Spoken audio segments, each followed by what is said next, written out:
In FTL Faster Than Light, there are many species, and among them are humans.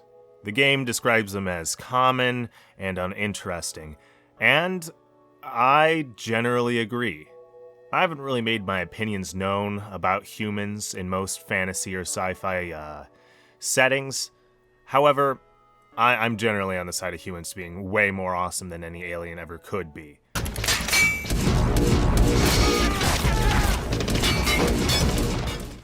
However, in FTL's case, I 100% agree with the game. There are so many cool alien species, and humans, they're not really among them. Humans are the cheapest to hire at space stations. Along with that, they level up their skills at a much faster rate than other species. This is due to them having a reduced XP cost to level up. Essentially, every time your crew member does an action, they have a chance at leveling up. And humans are the best at it. Being the most widespread species in the entire galaxy, they make up almost all of the Federation, as well as the Rebellion. The Rebels are the main antagonists of FTL. They have nearly destroyed the Federation fleet, and it is up to you to deliver information that is vital for defeating their capital ship, a super weapon that is terrifying. It's a very hard boss fight, but we'll get to that another time. At its core, the Rebellion is a human supremacist movement that has snowballed into great power. I'm going off of the wiki for most of this because, well, I believe it's even mentioned somewhere here, they're not particularly complex. There are a few offhand statements and certain events that hint at a wider, more robust belief system for the rebels, but it's not particularly highlighted in-game. The rebels appear to have a non-aggression pact with the Engi, though both sides secretly break that treaty. But other than that, they don't have any other alien species working with them, it's all humans. The entire game they chase you, pressuring you to move forward. And that's really it. They're good antagonists. In a day and age where we have to have, or where it's pushed to have more complex villains with tragic backstories that we want to feel sympathetic towards, it is nice just being able to not like the rebels. And the game does this very well. They're constantly pressuring you to move forward, and if they do catch you, oh boy, the fight's very difficult. Along with that, they're constantly harassing you along your journey. It is easy to hate them, and they are nice villains to hate.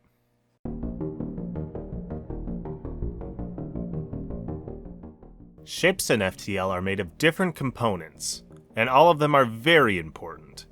So, I'll go over them here. Shields. Shields provide barriers versus almost every weapon save missiles, and certain very powerful beam weapons. This is your ship's first and most important line of defense.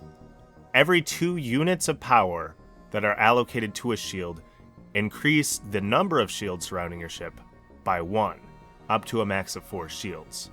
Now, upgrading your shields is certainly not cheap. It's easy to get to 2, but then going from 2 to 3 and 3 to 4 is a fair bit of work. I've found that in all of my time playing, I hardly ever get to 4 shields unless I'm particularly lucky. Although I do tend to go all out on either boarding or very powerful attack. Most systems can have a crew member manning them.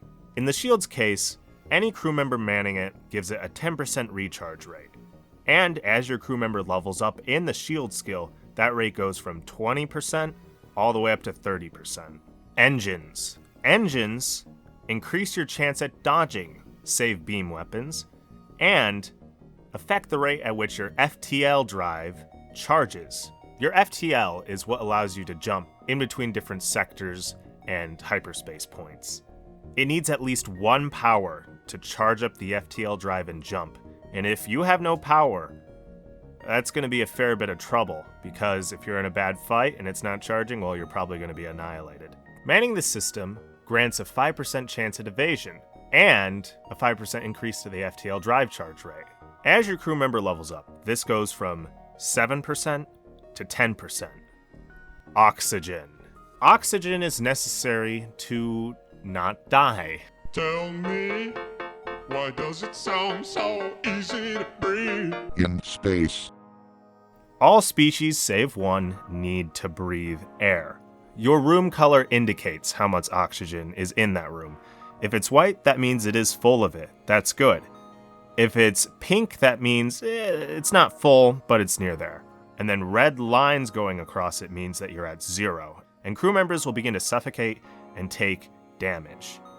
Oxygen can leave your ship if you open doors leading to the outside of your ship, or if a missile weapon or some other weapon causes a hull breach that your crew member will have to go in and fix.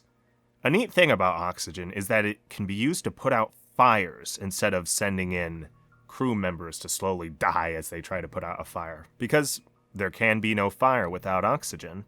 Along with that too, if you have a level 2 door system or higher, you can begin to suffocate boarders on your ship to try to drive them out, or at the very least weaken them for your crew. You cannot man the oxygen system. Leveling up the oxygen system grants a refill boost.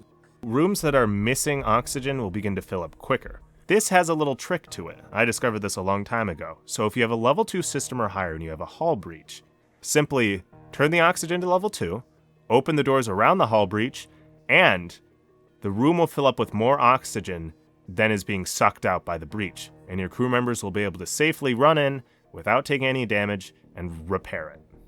The weapon control system. Perhaps your most important system, at least on most ships. Weapons require power. Some weapons, like missile weapons, also require missiles. The weapon on the very left is the one that's powered first, so if your weapon system takes damage, that one will be the last to turn off. This system can be manned, and I highly recommend it should be manned, because manning it gives all weapons a 10% less charge rate, meaning that they can fire faster. Along with that, as your crew member levels up, this goes from 15% to 20%, which is incredible. Upgrading the weapon system allows you to allocate more power to it, and thus, power more weapons. Generally, you can have 4 weapons out at one time, and in between combat, you can switch them out from your hold. The med bay heals your crew, so long as it has power and the crew is in it. You can upgrade it to get faster healing, and it cannot be manned. I recommend, when a boarding party is on your ship and there's no other ship to fight, to send the majority of your crew to the med bay, 1 crew member in the door system to keep it locked, open almost all of the doors, and try to flush the enemy out with low to no oxygen. Piloting. This system needs a crew member. Without a crew member piloting it, you have no dodge chance and your FTL cannot charge at all. Upgrading it, though, will give you an autopilot. However, it will have a very bad dodge chance, as well as a very slow FTL charge chance. The crew member piloting it does give it a nice 5% evasion bonus, and as they level up, this goes from 7% to 10%. Sensors. Sensors allow you to see the inside of your ship and everything going on in it. Some ships do not start with sensors, so you have no idea what's going on in it unless you send someone in to look. Upgrading the system allows you to see the inside of enemy ships, and eventually, their weapon charge rates. Finally, you can see everything going on in the enemy ship. This one can be manned by crew members too. Essentially, a crew member manning sensors gives it a temporary level up, as if you had 1 more power in the system.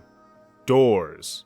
Doors can be opened and closed to keep both space and intruders out. They also help prevent the spread of fire. As you level up doors, they become blast doors and hardened blast doors, and essentially it's harder for fire to go through these and harder for enemies to break them down. Much like sensors, a crew member manning the door system gives it a temporary level up, where it functions as if you had 1 more power in it. There are a few other systems to talk about, but they're all special systems. So, as I talk about ships, if they have one of these systems, I will deal with them as they come.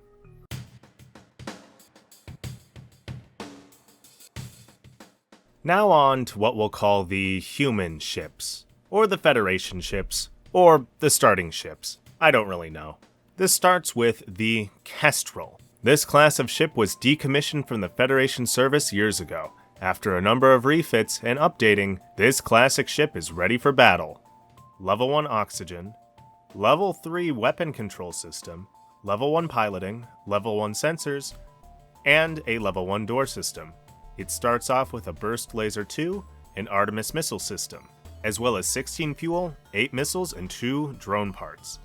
This is your initial starting ship, and it's not that bad. It's very simple, it's a little boring, but it gets the job done. By no means should it be discounted. It is a tough little ship, and there's no major down or upsides to it. Layout B. This modified Kestrel class ship was created by a laser weapon aficionado, the Red Tail. This ship's really cool. It has Rebellion coloration, as well as very interesting crew list.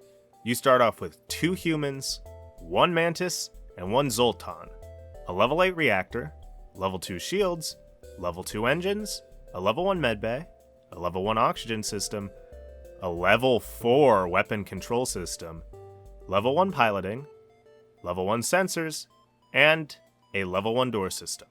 You start off with 4 basic lasers, 16 fuel, and 5 missiles. This ship is unlocked after you get 2 out of the 3 achievements for the Kestrel Cruiser. This ship is awesome. It is very, very good. As it turns out, being able to shoot 4 laser beams all at once is incredible. This ship terrorizes early game. The first 2 sectors, no ships stand a chance against you. Just literally focus everything on the weapon system to disable it. You're going to do just about 3 to 2 damage, no matter what, to that system, thus bringing it down. Then have 2 lasers focus on shields, 1 laser focus on the weapons, and, 1 laser wherever it's needed. Rinse and repeat until the enemy ship is annihilated. This ship is fantastic early game, as I said, but it struggles late game. Though, from the sheer amount of scrap you should have from using this ship, that shouldn't be too much of a problem. Layout C. This model was modified by pirates to utilize newly discovered technology. It can clone lost crew members and stun enemies. The Swallow. It starts off with 2 humans and 1 Lanius. It starts off with a level 7 reactor, level 2 shields, level 2 engine, a level 1 clone bay, a level 1 oxygen system, a level 2 weapon control system, a level 1 piloting system, level 2 sensors, and a level 1 door system. It has dual lasers and an ion stunner, and starts off with 16 fuel, 4 missiles, and 3 drone parts. We haven't talked about clone bays, so I suppose here we are. Crew members that are dead automatically begin reviving in the clone bay, and when they revive, they will take a skill penalty. And the amount of time it takes for the crew members to revive depends on how upgraded the system is. It starts off at 12, then goes to 9, then 7 seconds. As well as reviving dead crew members, every time you jump, it gives them a certain amount of HP. And that's depending on the level, once again. You go from 8 to 16 to 25 HP per jump. The clone bay won't be reviving any of your crew if it is turned off for more than 3 seconds, and you don't have a backup DNA bank augmentation, which you can find in stores throughout the game, and certain events as well. This is not good, as you can imagine, as you will permanently lose your crew members. If more than 1 crew members die, it'll create a queue, starting with the first death and going all the way to the most recent.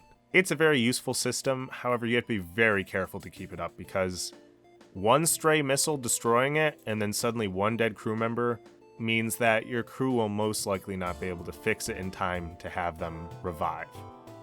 Though in general it is an extraordinarily useful system because you can take on more dangerous events where crew are likely to die and have them just be revived in the clone bay. Anyway, back to the Swallow. The Swallow is an alright ship. It looks really cool, but it's I don't really like it. The Lanius is awesome. They're probably my favorite species. However, it's a bit of a mishmash. It doesn't do anything particularly well, and it doesn't have any major strengths. If you really want to start off with a clone bay, there are much better options later on. To unlock this ship, you need to reach the final sector with the Red Tail and Advanced Edition content enabled. Now, for each ship I talk about, I'm going to add them to a overall tier list. You know how tier lists work, people seem to like them. So let's start off with the classic Kestrel Cruiser.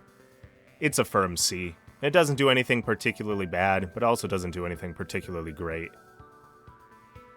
The Red Tail is a solid A in my opinion. It annihilates early game, as I said, and it gives you so much scrap, enough to get new systems, better shields, better weapons, and even then, it can utilize the better weapons because of its level 4 weapon system. It is a great ship. Finally, the Swallow. The Swallow kinda sucks. Like I said, I really don't like it. However, it's pretty inoffensive, so it's going to rest at the top of D, kind of bordering C. These are all my correct opinions, so if you disagree, I guess you could argue with me down in the comments, but I think this is pretty solid placements for each of these ships. And with that, in my next FTL video, I am going to discuss the NG. Alright then, I will see you in the next one. Hopefully, probably.